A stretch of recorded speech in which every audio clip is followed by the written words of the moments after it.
اعوذ باللہ من الشیطان الرجیم، بسم اللہ الرحمن الرحیم۔ السلام علیکم پیارے بہن بھائیوں، اللہ پاک سے دعا ہے آپ کو عافیت کے سائے میں رکھے، آمین یا رب العالمین۔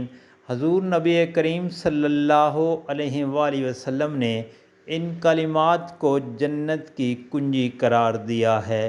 پیارے بھائیوں اور بہنوں، یہ بہت ہی مبارک کلمات ہیں جنہیں حضور نبی کریم صلی اللہ علیہ وآلہ وسلم نے زمین اور آسمان کی کنجیاں قرار دیا ہے۔ پیارے دوستو، کلمات یہ ہیں: بسم اللہ الرحمن الرحیم، لا الہ الا اللہ واللہ اکبر وسبحان اللہ وبحمدہ، استغفر اللہ ولا حول ولا قوة الا باللہ العلی العظیم، هو الاول والآخر والظاہر والباطن، یحیی ویمیت بیدہ الخیر وہو علی کل شیء قدیر۔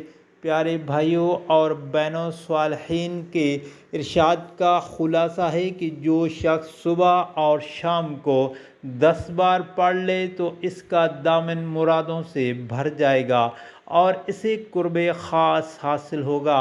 پیارے بھائیوں اور بہنوں، اللہ پاک سے دعا ہے عمل کی توفیق عطا فرمائے، آمین یا رب العالمین۔ اور آپ سے گزارش ہے، ویڈیو کو آگے لازمی شیئر کریں تاکہ ہر کسی کا بھلا ہو۔